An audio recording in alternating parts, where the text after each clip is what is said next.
Bob reads Descartes, Part 2. Last time, Bob followed Descartes through the collapse of his former beliefs and the discovery of the cogito. Now the task grows harder. Descartes must rebuild the world, God, truth, matter, and the human body, using only what he believes cannot be doubted. All right, Renee, show me how you get from I think to everything else. Meditation 3. Of God, that he exists. Every idea must have a cause possessing at least as much reality as the idea represents. I possess the idea of an infinite perfect being. A finite being cannot be the adequate cause of that idea. Therefore, the cause must be an actually infinite perfect being, God. And a perfect being cannot deceive, because deception arises from defect. Therefore, whatever I clearly and distinctly perceive must be true. All right, here's the problem. This cause must match the idea principle is just asserted. There's no argument for it. We form ideas that exceed our inputs all the time.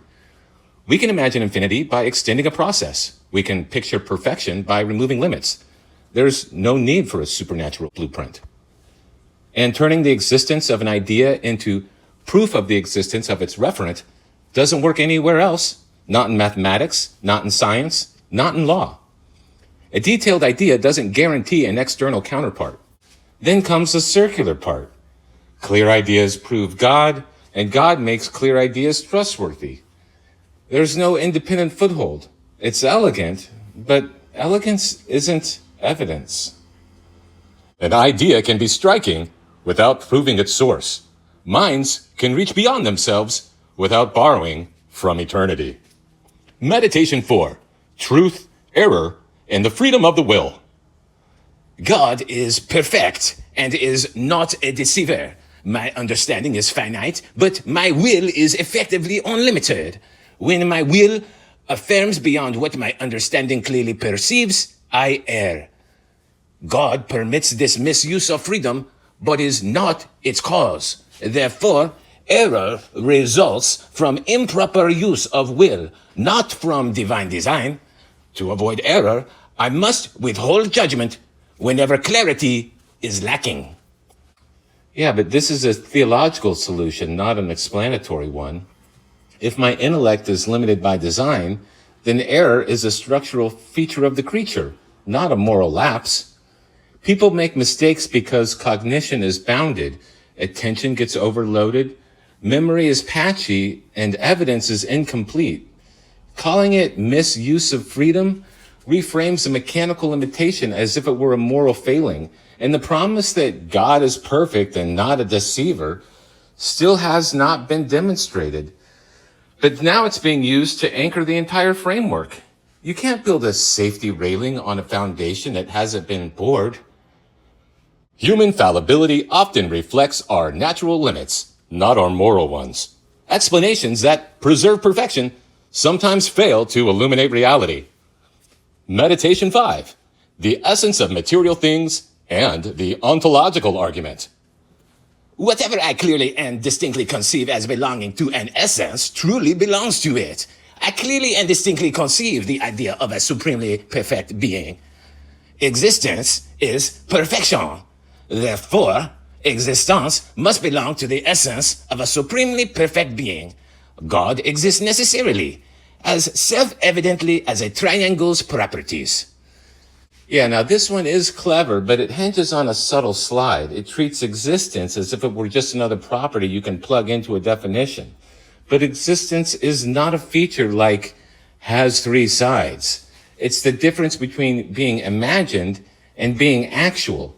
You can define something as necessarily existing, but the definition doesn't make it real. This gives us a well-constructed concept, not a demonstrated being. It's geometry-sounding language doing theological work. Definitions give shape to concepts, not guarantees to reality. Logical structure cannot pull being out of thought. Meditation 6. The existence of material things and the mind-body distinction. I clearly conceive my mind as a thinking, non-extended substance, and body as an extended, non-thinking substance. Whatever I can clearly and distinctly conceive apart can exist apart. Therefore, mind and body are really distinct. I have sensory experiences produced without consent. Every passive faculty must have an active cause. These causes are either God or material bodies. Since God is no deceiver, he gives me a strong inclination to believe these ideas come from bodies. Therefore, material things exist, the mind and the body are distinct yet united. I don't know. This whole argument turns on the concept of clarity.